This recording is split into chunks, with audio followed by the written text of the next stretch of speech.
Hi hello నమస్తే welcome to Telugu 360. Telangana ప్రజలందరికీ తెలంగాణ ఆవిర్భావ దినోత్సవ శుభాకాంక్షలు. తెలంగాణ అంటే ఎన్నో త్యాగాలు, తెలంగాణ అంటే ఎన్నో పోరాటాలు, ఎన్నో త్యాగాలు చేసుకొని దాదాపుగా 60 సంవత్సరాలు కొట్లాడి తెచ్చుకున్న తెలంగాణ.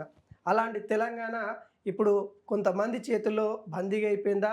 లేకుంటే ఎప్పుడైతే తెలంగాణ తెచ్చుకున్నామో ఆ తెలంగాణ మనం అనుకున్న నీళ్లు, నిధులు, నియామకాలని ఏవైతే బలమైన సంకల్పాలు పెట్టుకొని సాధించుకున్నామో అవి సాధ్యమైందా? ముఖ్యంగా తెలంగాణ వచ్చింది అంటే పాటతోని మరి మన యొక్క గళం విప్పి ఏదైతే కళాకారులు డప్పులు కట్టి ఈ పాట అనేది చాలా తెలంగాణకి ప్రాణం పోసిందని కూడా చెప్పచ్చు.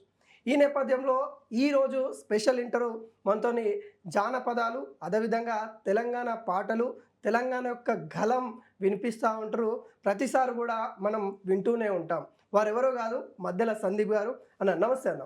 నమస్తే బ్రో. అన్న జై తెలంగాణ అన్న. జై తెలంగాణ. అన్న ఈరోజు తెలంగాణ ఆవిర్భావ దినోత్సవం. అమరవీరులను స్మరిస్తూ మొదటి పాటతో స్టార్ట్ చేద్దామన్న మన ఇంటరు. ఒక పాట. ఓకే. తెలంగాణ రాష్ట్రం కోసం అసూలు వాసినటువంటి విద్యార్థి అమరవీరులందరికీ నివాళులర్పిస్తూ వీరులారా వందనం, విద్యార్థి అమరులారా వందనం, పాదాలకు మా త్యాగధనులారా మరిచిపోము మిమ్ము, గుండెల్లో గుడి కడతం పోరుదండం వెడుతం, వీరులారా వందనం, విద్యార్థి అమరులారా వందనం, పాదాలకు కాకతీయుల నుండి నిజాం రాజుల దాకా తెలంగాణ చరిత తెలుసుకున్నారు ఘనత, ఆంధ్రాతో పిడి చూసి అగ్గి పిడుగులైన వీరులారా వందనం, విద్యార్థి అమరులారా వందనం, పాదాలకు చదువుకోకొడు కానీ సాగానంపిన తల్లి, చదువుల్లో సారాన్ని విప్పి చెప్పిన సారు, సావు వార్త వింటూ గుండె పగిలిన తల్లి, వీరులారా వందనం, విద్యార్థి అమరులారా వందనం, పాదాలకు కాలేజీలో మండే నిప్పు కనికలు మీరు, విద్యార్థి సంఘాల వీరాయోధులు మీరు, నెత్తూటి మడుగుల్లో ఎత్తిండ్రు పిడికిళ్ళు, వీరులారా వందనం, విద్యార్థి అమరులారా వందనం, పాదాలకు. అంటే ఈ పాట నిజంగా ఒక ఎమోషనల్కి తీసుకెళ్ళిన నేపథ్యం కనబడుతూ ఉంది. ఇప్పుడు కూడా మనం ఈ పాటలు పాడుకున్నప్పుడు కంటతడి పెడతా ఉంటాము. తెలంగాణ అమరవీరులందరినీ కూడా గుర్తు చేసుకున్నప్పుడు నిజంగా మీ కళాకారులు కావచ్చు, మనం ఏదైతే మీరు పాట పాడి తెలంగాణ సాధించారో నెరవేరిందని అనుకుంటారన్న, మన ఆశయాలు నెరవేరినాయి అనుకుంటారా? అంటే తెలంగాణ రాష్ట్ర సాధన అనేది మనందరి ఆకాంక్ష. అన్ని కులాలు, మతాలు, ప్రాంతాలకు అతీతంగా తెలంగాణ రావాలని కోరుకున్నాం. కానీ వచ్చినటువంటి తెలంగాణని కేసీఆర్ గారి నాయకత్వంలో 10 సంవత్సరాలు తెలంగాణ చాలా గొప్పగా, చాలా ఆకుపచ్చ తెలంగాణగా, హరిత తెలంగాణగా వర్ధిల్లింది. కానీ ఈ 10 సంవత్సరాల తర్వాత 9 సంవత్సరాలు చాలా అద్భుతంగా ఉన్న తెలంగాణ రేవంత్ రెడ్డి ముఖ్యమంత్రి అయిన తర్వాత ఎక్కడికక్కడ ఒకవైపు హైడ్రా పేరుతోటి, ఒకవైపు హెచ్సియు భూములు, ఒకవైపు లగచర్ల, ఒకవైపు ఎక్కడికక్కడ మళ్ళొక ఆంధ్ర పెత్తందారి పెట్టుబడి వ్యవస్థ తెలంగాణ నేల మీద మళ్ళొకసారి పెత్తానం చేయాలనేటువంటి ఒక దుర్బుద్ధితోటి ఉన్నటువంటి పరిస్థితి. దానికే మొన్నటికి మొన్న పవన్ కళ్యాణ్ గారు కావచ్చు, దానికంటే ముందు నరేంద్ర మోడీ గారు మాట్లాడిన మాటలు కావచ్చు, దాని తర్వాత బీజేపీ ఎంపీ కూడా పార్లమెంట్లో రీసెంట్గా మాట్లాడడం జరిగింది. ఇట్లా కేసీఆర్ గారు ఉన్నన్ని రోజులు ఏ ఒక్క ఆంధ్ర మీడియా కావచ్చు, ఆంధ్రాకు సంబంధించిన రాజకీయ నాయకులు కావచ్చు, ఢిల్లీలో ఉన్నటువంటి బీజేపీ కాంగ్రెస్లు కూడా ఏ ఒక్కరు నోరు తెరవలేదు. ఇప్పుడు కేసీఆర్ గారి నాయకత్వం ఈ తెలంగాణ రాష్ట్రం కోల్పోయిన తర్వాత రేవంత్ రెడ్డి వచ్చిన తర్వాత అలుసుగా మారిండు. ఎందుకంటే రేవంత్ రెడ్డి పొద్దున్న లేస్తే టీడీపీ బ్యాక్గ్రౌండ్లోకి వెళ్ళి వచ్చిన ఆయన టీడీపీ చంద్రబాబుకు తొత్తుగా ఉన్నటువంటి పర్సన్ కాబట్టి వాళ్ళకు కొంత అలుసుగా మారి ఈరోజు తెలంగాణ మీద అవాకులు చవాకులు వేరుతున్నారు. అన్న పాట అమ్ముడు పోతూ ఉంది, కళాకారులు కూడా అమ్ముడు పోతూ ఉన్నాను, ప్రధానంగా ప్రస్తావన వస్తూ ఉంది. అంటే ఒక వర్గానికే మేలు కలిగే విధంగా మాట్లాడుతూ ఉన్నారు అనే విధంగా వ్యాఖ్యలు చేస్తూ ఉన్నారు. అలాంటి వాళ్ళకి మీరు ఇచ్చే సమాధానం ఏంటి? అంటే పాట అమ్ముడు పోతుందనే ఎదవలకు కావచ్చు, ఇంకెవరైనా మేధావి వర్గానికి కావచ్చు, పాట ఎక్కడ అమ్ముడు పోలేదు. తెలంగాణ రాష్ట్రం వచ్చిన తర్వాత వీళ్ళందరూ తెలంగాణ రాష్ట్రం కోసం కడుపు కట్టుకొని పనిచేసిరని కేసీఆర్ గారు ప్రభుత్వ ఉద్యోగం ఇచ్చిండు. ఆయన దగ్గర బందీగా చేయలేదు. పాటని మళ్ళొక్కసారి తెలంగాణ ఉద్యమంలో 14 సంవత్సరాలు ఏ విధంగానైతే పాట తెలంగాణ రాష్ట్రం కోసం పనిచేసిందో, వచ్చినటువంటి తెలంగాణలో ప్రభుత్వ ఫలాలు ప్రజల వద్దకు చేరాలంటే, ప్రభుత్వ ఫలాలు ప్రజలకు అర్థం కావాలంటే అది పాట రూపంలో చేరుతుందని 550 మందికి పైగా కేసీఆర్ గారు ఉద్యోగాలు ఇచ్చిండు. అది ఎట్లా బందీ అవుతుంది? ఇప్పుడు ఉన్నటువంటి వాళ్ళు కేసీఆర్ గారు ప్రభుత్వం ఉన్నప్పుడు ప్రశ్నించే గొంతులమని ప్రగల్భాలు పలికినటువంటి చాలామంది ఇప్పుడు గొంతులు లేస్తలేవు కదా, వాళ్ళు జూబ్లీ హిల్స్ ప్యాలెస్లో రేవంత్ రెడ్డి కాడ బందీ అయ్యారని మాత్రం నేను అంటా. అప్పుడు కేసీఆర్ గారి దగ్గర బందీ కాలే, ప్రభుత్వ ఉద్యోగులుగా వాళ్ళకు నెలకింత జీవనోపాధి కల్పించే ఉద్దేశంతో ఉద్యోగాలు ఇచ్చిండు కేసీఆర్ గారు. అది బందీ ఎట్లా పడుతుంది? అంటే ఇప్పుడు మీరు ఓకేనన్నా, మీరు పాటలు పాడారు, తెలంగాణ కోసం చాలా వరకు పోరాటం చేశారు, మీలాంటి కళాకారుల వలన ఈ తెలంగాణ సాధించింది. ఎవరు అవునన్నా కాదన్నా నాయకత్వం ఉన్నప్పుడు కూడా ఈ పాట కూడా చాలా ప్రాణం పోసిందని కూడా చెప్పవచ్చు. మీ కళలు నెరవేరాయా అంటే కళాకారుల పరిస్థితి ఎలా ఉంది ప్రస్తుతం అంటే ఏం చెప్తారు? కళాకారుల పరిస్థితి అంటే ఒకప్పటి పరిస్థితికి అంటే తెలంగాణ వచ్చే కంటే ముందు పాట పాడితేనే ఎన్కౌంటర్ చేశారు. పాట పాడితేనే తాగబోతే నీళ్లు లేక తుమ్మెదాలు, తడి గొంతులు ఆరిపోయే తుమ్మెదాలు, రాక నల్లలు వస్తాయి తుమ్మెదాలు అని పాట పాడినటువంటి బెల్లి లలితక్కని నాటి చంద్రబాబు అయినటువంటి నరహంతక చంద్రబాబు నాయుడు తెలంగాణ వాదం గురించి, తెలంగాణ నినాదాన్ని ప్రజలలోకి తీసుకెళ్తుందనే ఒక కుట్రపూరితంగా బెల్లి లలితక్కని ఆ రోజు ముక్కలుగా నరికిరు. తెలంగాణ పాట పాడినందుకే మా రోజు వీరన్నని ఇదే చంద్రబాబు నాయుడు, ఈరోజు చంద్రబాబుకు రేవంత్ రెడ్డి గురువు అయినటువంటి ఇదే చంద్రబాబు నాయుడు ఆ రోజు బూటకపు ఎన్కౌంటర్ చేశారు. అప్పుడు పాట పాడితేనే నక్సలైట్ అనే ముద్ర వేసారు. అప్పుడు తెలంగాణ వచ్చే కంటే ముందు ఎప్పుడైతే కేసీఆర్ గారి నాయకత్వంలో తెలంగాణ రాష్ట్ర సమితి అని ఒక పార్టీని పెట్టిండో, అన్నల వైపు పోదాం అనుకున్నటువంటి పాటని ప్రజాస్వామ్యబద్ధంగా పార్లమెంటు పందాల్లో సాధించుకుందాం అనుకునేటువంటి తెలంగాణ ఉద్యమంలోకి పాటగాళ్ళని, ఆటగాళ్ళని, మాటగాళ్ళని తీసుకొచ్చి ఇక్కడ ప్రజల మధ్యన ఉంచిండు. కాబట్టి ఎన్కౌంటర్ ఎక్కడైపోతారు అనుకునే పాటగాళ్ళందరూ తెలంగాణ కోసం కొట్లాడారు, వచ్చినటువంటి తెలంగాణలో ఉద్యోగాలు పొందిరు. కొంత గతంలో కంటే ఇప్పుడు కొంత మంచిగానే ఉన్నారు, చాలా వరకు. ఒకప్పుడు తెలంగాణలో పల్లెలు మొలిసి తెలంగాణ ఆ పాట చాలా ఎమోషనల్గా ఉండేది. తర్వాత మొన్న మీరు ఏదైతే ఖమ్మం సంబంధించిన వెలుగుమట్లకు సంబంధించిన ఒక పాట వచ్చింది, ఆ పాట ఇంకా ఎమోషనల్. అరే తెలంగాణ తెచ్చుకున్న తర్వాత అదే దుస్థితి కనబడతా ఉంది అనే విధంగా కనబడతా ఉంది. ఎట్లా చెప్తారన్న ఈ వర్ణన ఎలా చూడవచ్చు? నేను ఒకటే చెప్పదలుచుకున్నా, కాంగ్రెసు పాలన ప్రజలను ముంచే పాలన, రేవంత్ పాలన ఇండ్లను కూల్చే పాలన. కేసీఆర్ గారు ముఖ్యమంత్రిగా ఉన్నప్పుడు ఒక్క ఇల్లును కూల్చిండా? ఏ ఒక్క పేదవాళ్ళు ఎక్కడ ఇండ్లు కట్టుకుంటే అక్కడ వాళ్ళకు కరెంట్ ఇచ్చిండు, నీరు ఇచ్చిండు. కాబట్టి కాంగ్రెసు పాలన ప్రజలను ముంచే పాలన, రేవంత్ పాలన ఇండ్లను కూల్చే పాలన, ఇది దోపిడి పాలన, దొంగల పాలన, ఇండ్లను కూల్చే పాలన. కాంగ్రెసు పాలన ప్రజలను ముంచే పాలన, రేవంత్ పాలన ఇండ్లను కూల్చే పాలన. అధికారం లేనప్పుడు అమలు కాని హామీలు, అధికారం వచ్చినాక అడ్డమైన కూతలాయే. నిరుద్యోగులందరినీ రెచ్చగొట్టి గద్దెనెక్కి మార్పు అనుకుంటా మనల ముంచవచ్చినోడు, వాడు ఢిల్లీకి పోవుడు తప్ప మన గల్లికి చేసింది లేదు. కాంగ్రెసు పాలన ప్రజలను ముంచే పాలన, రేవంత్ పాలన ఇండ్లను కూల్చే పాలన. గడిచిన 9 ఏళ్ల కాలంలో కేసీఆర్ గారు ముఖ్యమంత్రిగా ఉన్నప్పుడు ప్రజలు ఎవరు కూడా మాకు కళ్యాణ లక్ష్మి కావాలని అడగలేదు. కానీ కేసీఆర్ గారే ఆ ఇంటికి పెద్ద కొడుకులాగా, ఒక పెద్దన్నలాగా కళ్యాణ లక్ష్మి ఇచ్చిండు. మహిళలు కావచ్చు, వృద్ధులు కావచ్చు, వికలాంగులు కావచ్చు, మాకు ఆసరా పెన్షన్ కావాలని అడగలేదు. 200 రూపాయలు ఉన్న పెన్షన్ని 1000 రూపాయలు చేసిండు, 1000 రూపాయలు ఉన్న పెన్షన్ని 2000 చేసిండు. కానీ ఇలా రేవంత్ రెడ్డి ఏం చెప్పిండు ఆ రోజు ఎన్నికలలో అంటే, ఒక్క నెల రోజులు ఆగండి పెద్దమ్మ, వచ్చే నెల 4000 రూపాయలు తీసుకో అని చెప్పిండు. మరి ఇవ్వాలి కదా, ఇప్పటికే నువ్వు చేయాల్సినటువంటి పరిపాలన ఇంకొక ఏడాది తర్వాత మళ్ళీ ఎన్నికలు స్టార్ట్ అవుతాయి. కాబట్టి ఇవన్నీ ఇట్లా ఎన్ని విధాలుగా చూసినా రేవంత్ రెడ్డి కంప్లీట్గా ప్రజలకు మాయ మాటలు చెప్పి ఒక మాటల ఊబిలోకి దించి ఓట్లు తీసుకున్నాడు తప్ప చేయాల్సినటువంటి హామీలనన్నీ పక్కన పెట్టి జూబ్లీహిల్స్కే పరిమితం అయ్యి జూబ్లీహిల్స్ ప్యాలెస్లో ఉంటూ ఆయన రియల్ ఎస్టేట్ దందాలు, 4th సిటీ అనే అవసరం లేని కాడ 4th సిటీ పెట్టి కంప్లీట్గా ఒక రియల్ ఎస్టేట్ దందాకు తెరలేపిండు. అవును. అన్న ప్రజా విప్లవం అనేది కూడా మన తెలంగాణలో చూసుకున్నట్లయితే ఇతర రాష్ట్రాల కంటే మన కాడ కొంత డిఫరెంట్ కనబడతాయి. ప్రజల్లో చైతన్యవంతం కూడా పాట ద్వారా తీసుకొని రావచ్చు. పసి బిడ్డకు కూడా ఒక పౌరుషం తెప్పించేంత విధంగా మన పాటలు ఉంటాయి. అవును. ఎందుకన్నా అంటే ఇలా ఎందుకుంటాయి మన పాటలు? ఎందుకు ఈ ధోరణి ఇంత ప్రాతినిధ్యం ఎందుకుంది మన పాటల అంటే కంటే? తెలంగాణ గడ్డ అంటేనే పాటలకు పుట్టినిల్లు. అవును. అది తెలంగాణ సాయుధ పోరాటంలో బండెనక బండి గట్టి 16 బండ్లు గట్టి ఏ బండే పోతావు కొడుకో నైజాము సరుకరోడా నాజీల మించిన ఊరో నైజాము సరుకరోడా చుట్టుముట్టు సూర్యపేట నటనడుమ నల్లగొండ నువ్వు ఉండేది హైదరాబాదు దాని పక్కనే గోలుకొండ గోలుకొండ కిలా కింద గోలుకొండ కిలా కింద గోలుకొండ కిలా కింద నీ గోరి గడతాం కొడుక.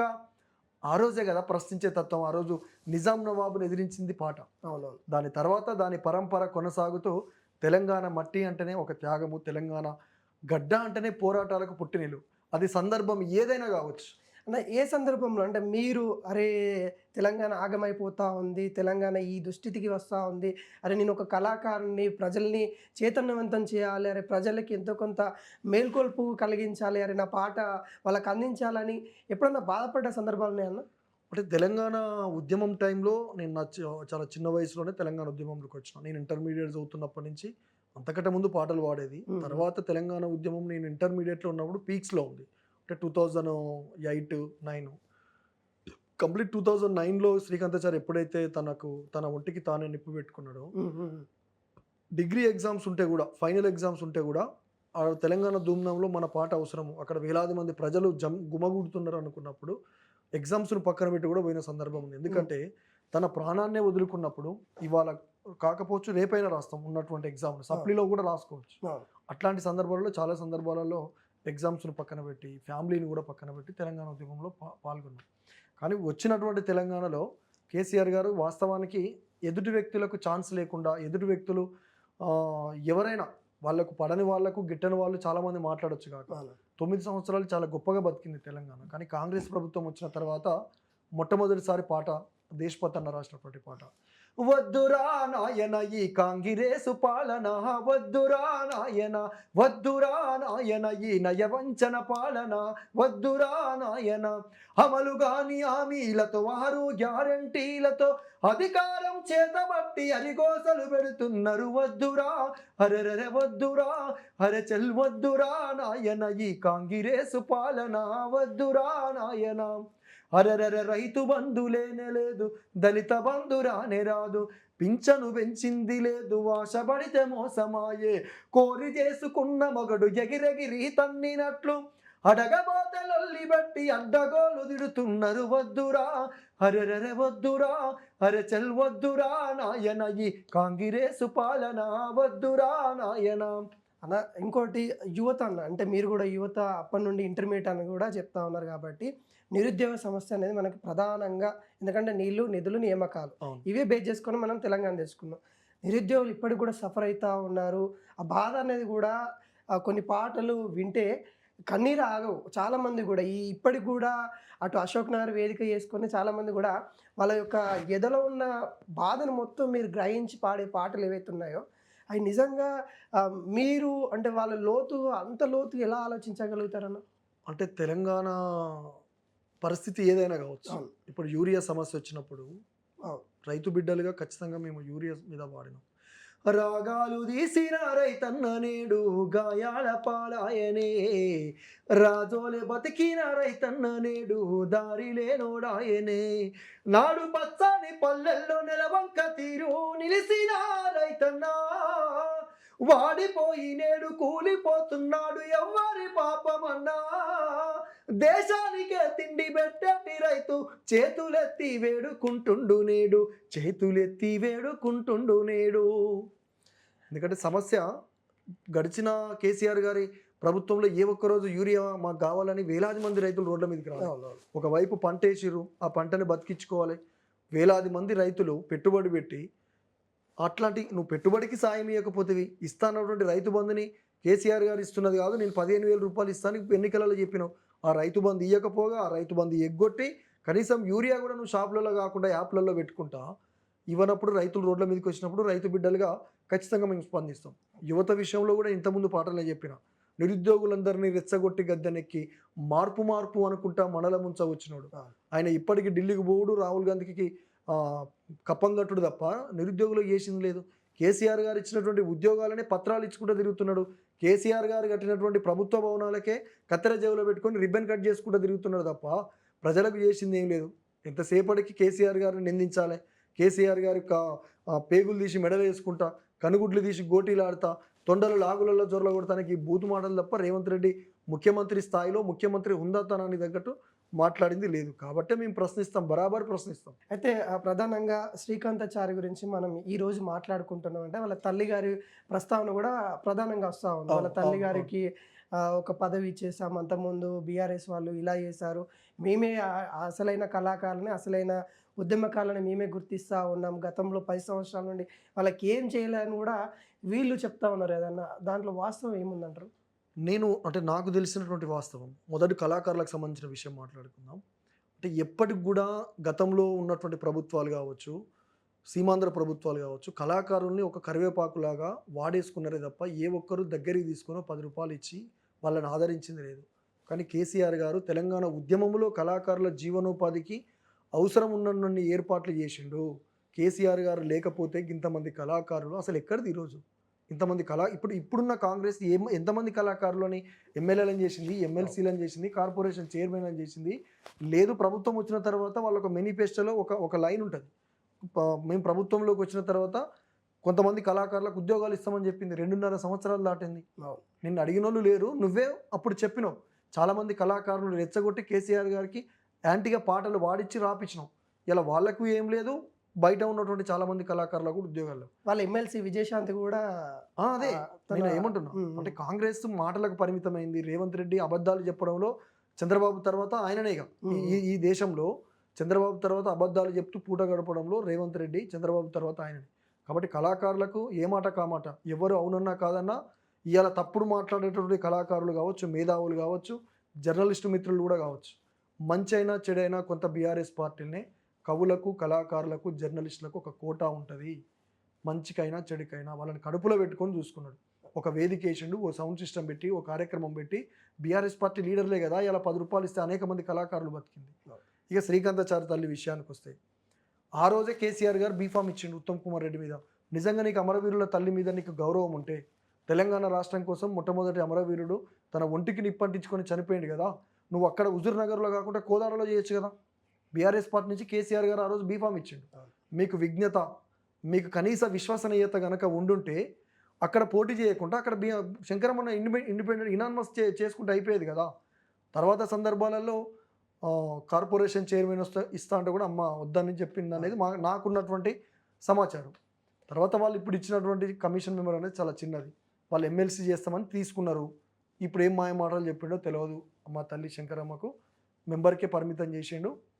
కానీ ఆమెకు చాలా గొప్పగా గౌరవం ఉన్నది బీఆర్ఎస్ పార్టీలో ఉన్న రోజులు కూడా. ఇంకోటన్నా బీఆర్ఎస్ సభ జరుగుతూ ఉందంటే మీకు సాయి చంద్ అన్న చాలా అనుచరు అంటే చాలా చక్కటి బంధం మీ అందరు కూడా చూసుకున్నట్లయితే, అరే వీళ్ళని చూస్తే అరే వాళ్ళ పాటలు వినాలి, ఆ సభ ఎంతమంది చూడాలని వచ్చేవాళ్ళు ఎంతమంది ఉన్నారో వీళ్ళ పాటలు కూడా వినాలని వచ్చేవాళ్ళు కూడా అంతేమంది ఉన్నారు. అన్నని మిస్ అయినందుకు ఎలా ఉండేది మీ ఇద్దరి మధ్య, ఎట్లా ఉండేది? సాయి చంద్ అన్నతో తెలంగాణ ఉద్యమం నుంచి మంచి అనుబంధం ఉంది. కాకపోతే కొంత బాధ అనిపిస్తుంది, ఎందుకంటే భవిష్యత్తులో చాలా గొప్పగా ఎదగాల్సినటువంటి గాయకుడి నుంచి నాయకుడిగా ఎదగాల్సినటువంటి వాడు అతి తొందరగా మా నుండి దూరం అవడం అయితే చాలా బాధాకరం. ఓకే, అన్నని ఇప్పుడు ఈ రోజు మనం యాడ్ చేసుకుంటూ ఒక పాట అన్న. ఏ దారిలొస్తావో పాటమ్మా బిడ్డవై, ఏ దరువై మోగుతావో జనగుండేల సప్పుడువై, ఏ పాటై పూస్తావో పాటమ్మా బిడ్డవై, ఏ దారై వస్తావో జనగుండేల సప్పుడువై, సాయన్నాని గానం తెలంగాణ ప్రతిరూపం, సాయన్నాని గానం తల్లాడిల్లే జనసంద్రం, ఏ దారిలొస్తావో పాటమ్మా బిడ్డవై, ఏ దరువై మోగుతావో జనగుండేల సప్పుడువై. ఇది సాయి చందన చనిపోయిన తర్వాత నేను ప్రసాద్ రాసిన పాట మేము పాడింది. అలాగే అసలైన ఉద్యమకారుడు కేసీఆర్. Yes, 100%. తెలంగాణ వచ్చిందంటే ఎవరు అవునన్నా కాదన్నా పార్టీలకి అతీతంగా కేసీఆర్ 1969లో తెలంగాణ ఉద్యమం మొదలైంది. అప్పుడు తెలంగాణ వాదాన్ని తమ పదవుల కోసం వాడుకున్న వాళ్ళే ఉన్నారు. తర్వాత 1996, 1997లో ఒక రకమైన తెలంగాణ ఉద్యమం మొదలైంది. అప్పుడు తెలంగాణ అంటేనే నక్సలైట్లనే ముద్ర వేసి ఎన్కౌంటర్ చేశారు. కానీ కేసీఆర్ గారు పార్లమెంటు పందాలో తెలంగాణ రాష్ట్రాన్ని బాజాప్తా సాధిస్తాం, కేసీఆర్ సచ్చుడో తెలంగాణ వచ్చుడో అని అసెంబ్లీలో తన పదవికి రాజీనామా చేసి వచ్చిన రోజు నుండి తెలంగాణ వచ్చేంత వరకు తన వ్యూహాలు ప్రతివ్యూహాలతోటి కవుల నుంచి మొదలుకుంటే కళాకారులు, జర్నలిస్టులు, మేధావులు, ఉద్యోగులు అన్ని వర్గాల ప్రజలను కూడగట్టుకొని చాలా వ్యూహంగా తెలంగాణ రాష్ట్రాన్ని సాధించిందంటే అది కేవలం కేసీఆర్ గారితో మాత్రమే సాధ్యమైంది. ఇంకా ఎవ్వరున్నా అది సాధ్యమయ్యే విషయం కాదు. ఇది మాత్రం 100కు 200% చెప్పగలను. ఇంకా చాలామంది చెప్తారు, కొంతమంది మేధావులు కేసీఆర్ ఏడున్నాడా ఆడున్నాడా ఇదంతా చెప్తారు. ఇదంతా పనికి రాని ముచ్చట. వాళ్ళు పూట గడవడం కోసము రేవంత్ రెడ్డి కాంచి ప్యాకేజీలు తెచ్చుకోవడం కోసము కేసీఆర్ గారిని తక్కువ చేయాలని చూస్తారు. కానీ ప్రజలకు తెలుసు వచ్చిన తెలంగాణని ఎట్లా తీర్చిదిద్దుండో కూడా ప్రజలకు తెలుసు. వాళ్ళు ఒక్కనాడు పోయి వార్డు మెంబర్గా నిలబడి గెలిచి ప్రజాక్షేత్రంలో నిలబడితే తెలుస్తుంది. వార్డు మెంబర్ గెలవనోళ్ళు కూడా కేసీఆర్ గురించి మాట్లాడితే అది వాళ్ళ విజ్ఞత. ఈ సందర్భంగా కేసీఆర్ని ఉద్దేశించి ఒక పాట. అరే దమ్మరదం వెయ్యిరిదం కలిపి కదం పాడు పదం జయవో జయవో జై తెలంగాణ, గుండె గుబులు తీరే కదా మనసు మురిసి ఆడే కదా కొత్త పాట పాడు పద జయవో జయవో జై తెలంగాణ, నింగి అంచున మన జెండగిరిందిరా అవతరణ దినోత్సవం అంబరాన్ని తాకెరా దమ్మరదం అరెరెరె వెయ్యిరిదం, త్యాగాల నేలలో నా తన్లాట పాటరా పోరాట బాటలన్నీ మన పల్లెకొచ్చెరా, ఏరుబడ్డ తెలంగాణ ఎదల మీదరా ఎతలు తీర్చ జెండ ఒకటి ఎగిరినాదిరా, కంటి పాప కలలు గన్న తెలంగాణ రాష్ట్రము కండ్ల ముందుకొచ్చి కంట నీరునే తుడిచెరా దమ్మరదం అరెరెరె వెయ్యిరిదం, దమ్మరదం వెయ్యిరిదం కలిపి కదం పాడు పదం జయవో జయవో జై తెలంగాణ. థ్యాంక్ యూ అన్న. ఇంకోటి అన్న, ఫైనల్గా మీరు అంటే పార్టీలన్నీ పక్కన పెట్టేస్తే మీరు ఒక గాయకుడిగా మీకు ఏం కావాలని కోరుకుంటా ఉన్నారు? తెలంగాణకి మీరు చాలా ఇచ్చారు, కానీ తెలంగాణ మీకేమి ఇచ్చిందని మనం వెనుదిరిగి చూస్తే ఎక్కడ కూడా ఏం కనిపించట్లేదు. మీరు ఏం కోరుకుంటా ఉన్నారు? ప్రస్తుతానికి తెలంగాణ అయితే రేవంత్ రెడ్డి పరిపాలన నుంచి విముక్తి అయితే అదే పెద్ద గొప్పది. ఎందుకంటే అవసరం ఇక్కడ. ఎందుకంటే తెలంగాణ కేసీఆర్ గారి చేతిలో నుండి తెలంగాణ పోయిన తర్వాత రేవంత్ రెడ్డి చేతుల్లో బందీ అయిన తెలంగాణ ఎన్ని విధాలుగా అస్తిత్వం కావచ్చు, మన సాంస్కృతిక మన కల్చర్ మీద కావచ్చు, పరిపాలన మీద కావచ్చు, మన కంప్లీట్గా తెలంగాణ మీద మళ్ళొకసారి ఇప్పుడు రీసెంట్గా పవన్ కళ్యాణ్ వ్యాఖ్యలు కావచ్చు, పెద్దలు ఎమ్మెల్సీ ప్రొఫెసర్ నాగేశ్వరరావు మీద కావచ్చు, ఇట్లా అనేక విధాలుగా మన అస్తిత్వం మీద దాడి జరుగుతున్నప్పుడు ఫస్ట్ ఈయన ఈయన ఈయన ఇక్కడి నుంచి కాంగ్రెస్ పార్టీలో ఉన్నటువంటి రేవంత్ రెడ్డిని గద్దె దించితే అది చాలు. థ్యాంక్ యూ సో మచ్ అన్న. మీ వాల్యుబుల్ అయిన టైంని ఈరోజు మనకి కేటాయించినందుకు థ్యాంక్ యూ.